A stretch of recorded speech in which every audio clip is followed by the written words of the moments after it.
The COVID cover-up that wasn't supposed to exist. Welcome to Wake Up Canada News. I'm Brad Wilder. This next article was researched and written by one of our Wake Up Canada News contributing reporters. We were all supposed to just nod and accept the lies. COVID-19 came from a wet market in Wuhan. Bats, pangolins, a virus that magically jumped to humans, and the world collectively breathed a sigh of relief. Whew. Governments reassured us, Dr. Fauci, Dr. Tam reassured us, even the WHO reassured us. Nothing to see here. Everything's under control. Except, as always, reality has a way of barging in with emails, documents, and even inconvenient truths. Turns out the story was messier, darker, and dare I say, much more human than the narrative spoon-fed to the public. Fauci and the NIH weren't just staring at PowerPoint slides. By the end of November 2019 to February 2020, emails show our Trust the Science guys weighing the possibility of a lab leak, reviewing human cell infectivity and data, plus debating how much the public could safely hear without panicking. Meanwhile, EcoHealth Alliance scientists were flagging unusual virus sequences and struggling over what to report to the NIH. And the rest of us? Yeah, we got absolutely nothing. They were hiding the truth from us for our own good. Let's rewind a bit and go all the way back to 2014. The NIH under Fauci granted EcoHealth Alliance funding to study bat coronaviruses in China.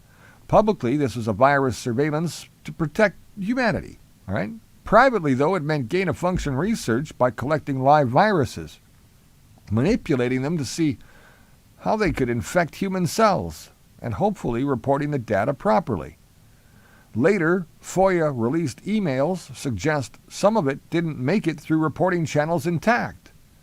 But of course, the public narrative was safety first. Again, the truth was being hidden. Then comes a detail that should have set off alarm bells immediately. The very first confirmed COVID-19 case was reportedly a worker at the Wuhan Institute of Virology. Not a wet market shopper, not a random local resident, a scientist, a lab person, a person who actually handled these viruses. And what did authorities do? Well, allegedly, they suppressed the fact.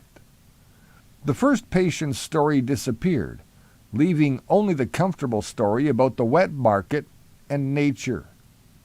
How convenient. October 18 through 27, 2019, Wuhan hosted the 7th annual CISM Military World Games.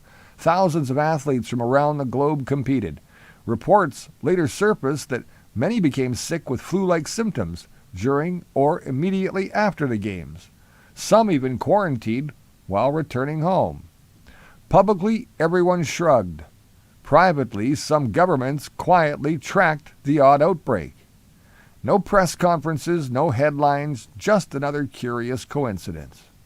Meanwhile, halfway around the world, the National Microbiology Laboratory in Winnipeg, Manitoba, Canada, was quietly imploding. In 2019, Doctors Kui and Cheng of the CCP, along with, their dozen students and junior researchers, a loosely organized group some called the Winnipeg Lab League, were escorted out after investigations revealed unauthorized sharing of materials and data with China. Not just another minor incident.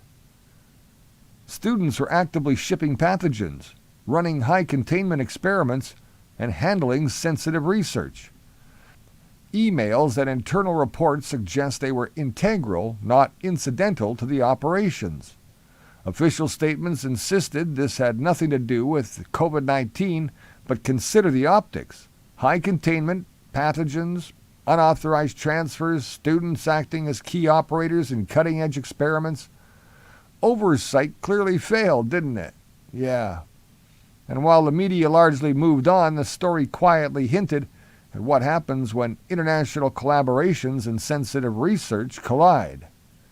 Back in Canada's West Coast labs, Aquitas Therapeutics was quietly perfecting lipid nanoparticle technology critical for the mRNA vaccines we were later told were miraculous achievements created under a year. Reality check, decades of research, government grants, and proprietary work made this possible. But let's not complicate the story, okay?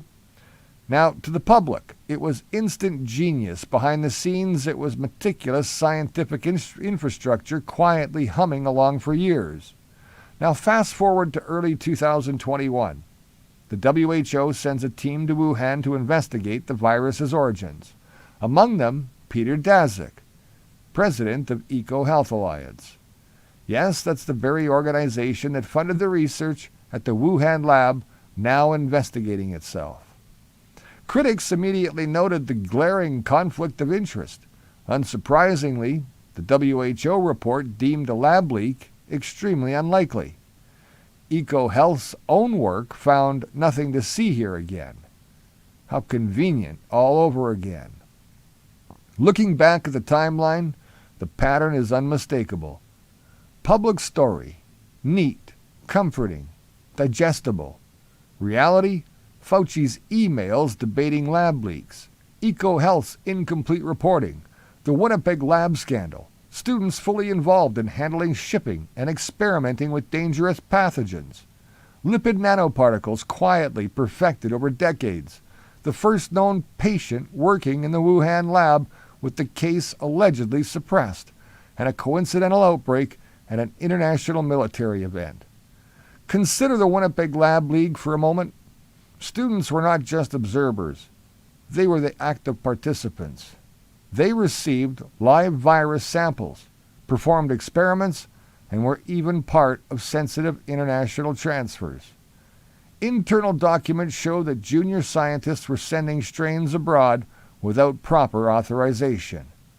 The incident raises uncomfortable questions.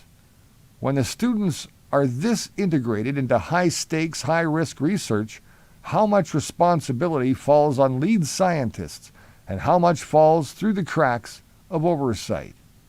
And then there's the public reaction or lack thereof. We were told a simple story about bats, markets, and a sudden pandemic. The messy, inconvenient truth, lab possibilities, compromised reporting, students shipping pathogens was buried, awaiting diligent investigators and FOIA requests. The entire narrative reads like, well, a satire of bureaucracy. Emails debating risks, whistleblowers ignored, students acting as inadvertent vectors in a high-stakes research game, and international agencies pointing fingers while covering their own tracks. Yes, it's all real, documented, and increasingly impossible to ignore. By piecing together the FOIA emails, investigative reports, and whistleblower accounts, a clear picture emerges. COVID-19's origins are intertwined with human error, bureaucratic convenience, and an international research network operating with insufficient oversight. Every step shows the contrast between the reassuring story we were told and the messy, inconvenient reality. A lab worker, students shipping pathogens, mysterious illnesses at the military games, decades of vaccine preparation quietly perfected, and a WHO report investigating itself. We were kept in the dark every turn, told simple stories, expected to trust the experts. Meanwhile, the evidence accumulated quietly. Emails, internal lab reports, investigative journalism, and the occasional brave whistleblower. The virus did not magically appear in a wet market. The Winnipeg students were far from incidental, and decades of science quietly underpinned the vaccines that were hailed as instantaneous miracles. In the end, the expose writes itself. Public story, comforting, tidy, easily digestible. Reality, Fauci hiding lab leak, and the truth. EcoHealth Alliance obfuscating. The Winnipeg Lab League actively shipping and handling high-risk pathogens. Lipid nanoparticles perfected in the shadows. The first COVID-19 patient a lab worker, and the outbreak at a global sporting event conveniently ignored. The difference between what we were told and what actually happened? Vast, uncomfortable, and entirely human. Most didn't see it sooner because the narrative was carefully curated. Now, thanks to emails, reports, and whistleblowers, we finally have the timeline, the players, and the inconvenient truth. It's messy, yes, it's human, and it's impossible to ignore. Thanks for watching Wake Up Canada News.